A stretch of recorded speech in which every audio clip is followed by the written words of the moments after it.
வணக்கம் அன்பு நேயர்களே. இன்றைய பயனுள்ள தகவல் பகுதி சேனல் வழியாக நெத்திலி மீன் குழம்பு எப்படி வைக்கிறதுன்னு பார்க்கலாம்.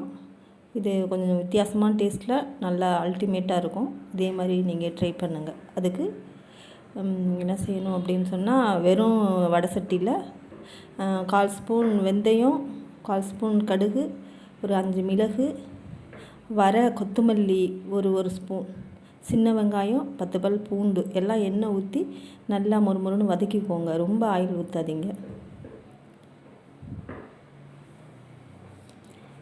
அதில் ஒரு தக்காளி போடுங்க, கட் பண்ணி அவளையும் சேர்த்து வதக்கி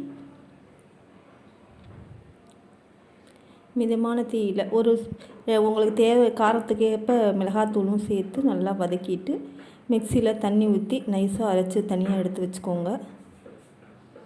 அதுக்கப்புறம் நல்லெண்ணெயும் கடலெண்ணெயும் மிக்ஸ் பண்ணி ஒரு 2-3 ஸ்பூன் ஊற்றி ஹீட் பண்ணதுக்கப்புறம்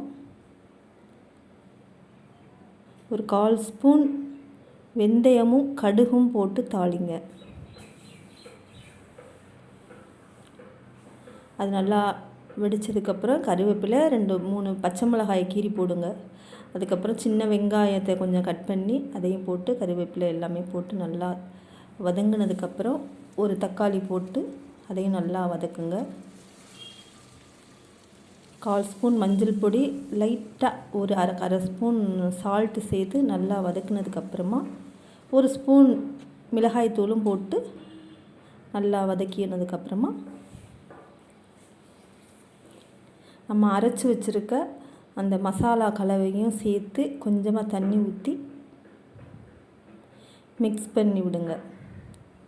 மிதமான தீயில் அதை கொஞ்சம் நேரம் லோ ஃப்ளேமில் கொதிக்க வச்சுக்கோங்க.